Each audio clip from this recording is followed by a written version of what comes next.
So today we're taking it back to the beginning and looking at my first 7 designer bags.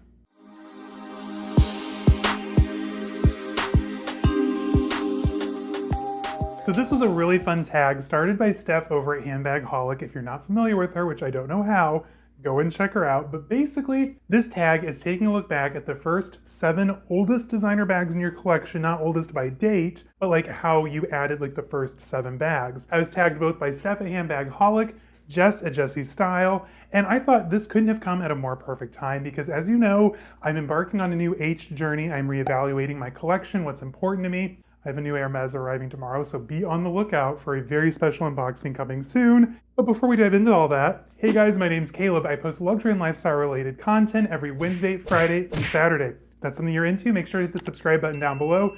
Consider hitting the join button and joining the membership. We have a lot of really fun perks, such as a very active Discord and community, special emojis, member meetups, all sorts of extra access, and really competitive pricing, if I do say so myself. So for those of you who've been around for a minute, you're already familiar with this story, but if you're new here, like if this is your first time clicking on, hey, welcome. I have been collecting bags for about 16 years at this point, all the way from like Coach and Louis Vuitton in my early days up to where we are now. I've had 2 big apartment fires where we've lost everything. If you want a little bit more history and background on like my actual bag collecting over the years, check out that video. It will be linked down below. It's kind of fascinating, a little depressing, but fascinating. But as my collection is now in its current form, these are the first 7 bags to enter my collection, going all the way back to like 2008, 2009. Okay, so this first bag is not only the oldest in my collection, just because, you know, it's the first bag in my current collection, but it's also the oldest one that I own by age.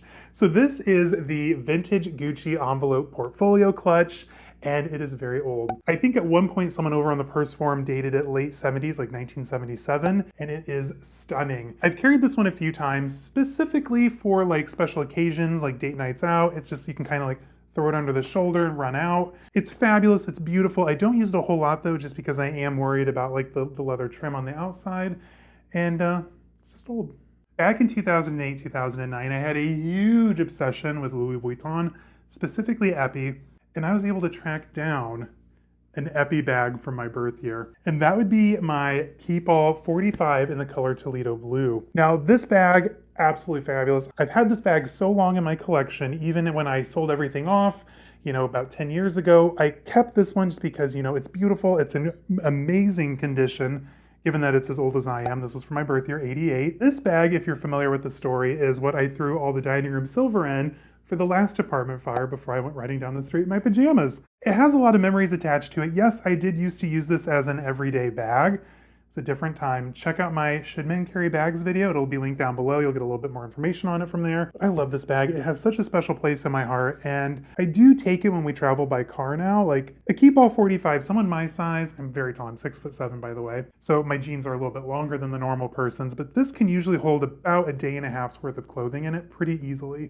So this is great for like those quick little like weekend trips when we run back home or go up to Canada, things like that. But overall, I really do love this bag. It's never leaving my collection. All right, guys, so this third bag is also very sentimental, and this was another gift from my husband. So he had originally bought this bag for me when we first started dating, and I lost it in the first apartment fire. Found it again after it had been discontinued over on eBay. We were actually bidding against one another as it was up. He beat me, and the entire time I'm on the phone, like, this idiot keeps bidding against me, keeps beating me. I'm like, this is gonna be my cutoff. So he paid a lot more than he should have because I bid to win. I don't play around when it comes to auctions, but he bought it for me a second time and it survived the second house fire. But this is my Coach made for factory transatlantic travel tote. Yes, again, I used to carry this as an everyday carry. It was a different time, but I love this bag. I don't use it as much anymore just because, I mean, it is covered in vachetta.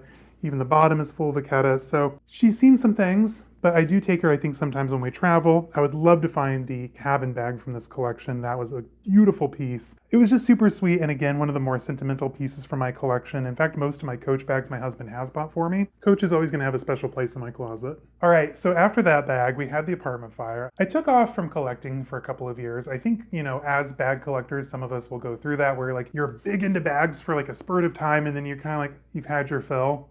And you kind of wean off, and then you buy one piece and it snowballs, and you're all the way back into it again. Well, this was that piece for me. So I bought this bag before we went to Italy back in 2018. So it's been a good minute. I've had this now 5 years.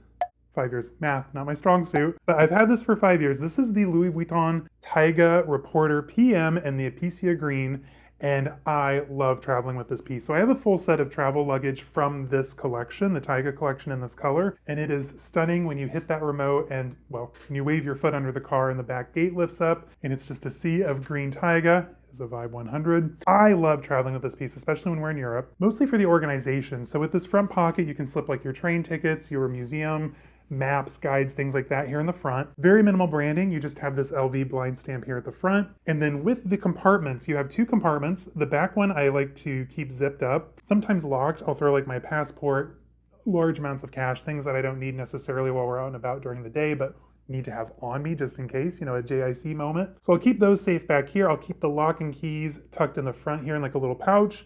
And in the front, I'll do like smaller euros and just like odds and ends. If I pick up something cute at like a souvenir shop that fits, I'll just throw it in. And what I love about this one, it has like a nice thick web strap.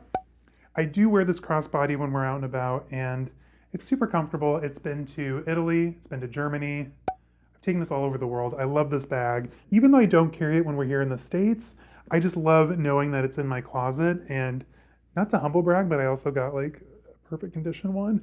Oh, I think I'm supposed to be telling you the prices. That's part of this whole exercise. That was a gift. That was a few $100s, and I think I paid $450 for that. This might have been $550. I'm terrible with numbers. Like I just swipe my card. I don't really pay attention, but I think roughly everything we're gonna see here today, except for the last bag, is gonna be like sub $700. So we'll just throw that out there. All right, so this next bag is a bag that I had wanted for years. Years, I tell you. Again, I got so lucky. I found one in perfect condition. And this is my Louis Vuitton Monogram Marley GM pouch. And I love this bag. So this one, I have beautiful honey vachetta, gorgeous condition, nice, thick canvas monogram. This is literally indestructible. Even my zippers are still shiny and brass, which is amazing. And I love this piece. With the strap, you can either just carry it by the strap, or I like to feed my hand through it and just have it like so, and I can just like walk around like that. The interior, it does suffer from like junk pockets, for those of you who know, but basically that Vuittonite lining that they used to do, which is like that manufactured, it gets sticky and falls apart. I have had this priced out to have the pockets replaced, and I think before COVID, they were gonna charge like $230 for new pockets, which I didn't think was insane considering back then I used this pouch a lot. Unfortunately, these days I just kind of take these out for like little coffee dates, or if we're just like running to the store real quick. I don't really use this one full time anymore, but again, I got such a good piece, and I want to say price-wise, I might have paid like $275 comes to mind. I got a good deal on it. All right, we've got 2 more bags, guys. Stay with me, we're almost there. But this is the Danube, and I like it, I do. I used to use this one a lot more back in the day before I have the collection I have now. And this is really like the perfect city bag. So you can throw everything that you want in there and have plenty of room. Much like the Reporter, you can slide tickets, receipts, and things here in the front, and ample space here on the inside. It does fit the largest sized iPhone, whatever that is. It fits in there, I promise. And it has the monogram strap. Now, because of the way that I like to wear it, I like to wear this bag crossbody over on this shoulder. I have it a little bit more towards the front, so I moved my shoulder pad a little bit more forward just to kind of accommodate for that. But overall, it's a really cute bag. I know I complain about this one a lot, but I do use this a little bit more, especially when we're running into the city and I want a cute bag. I don't necessarily want to carry something expensive and splashy. I'll go for this splashy but less expensive bag, I guess. And because the vachetta is so well aged, I mean, this thing has been in the rain. I carried this one to Pride actually most recently. We were caught in a huge rainstorm. We were hit with water guns, that's a long story, and the vachetta still came out flawless. And I carried this in La Rocca Village and it sprinkled and the vachetta was fine. So this is a really good bag. This is a ride or die. Oh, I should tell you the price. I maybe paid $4 something. There you go.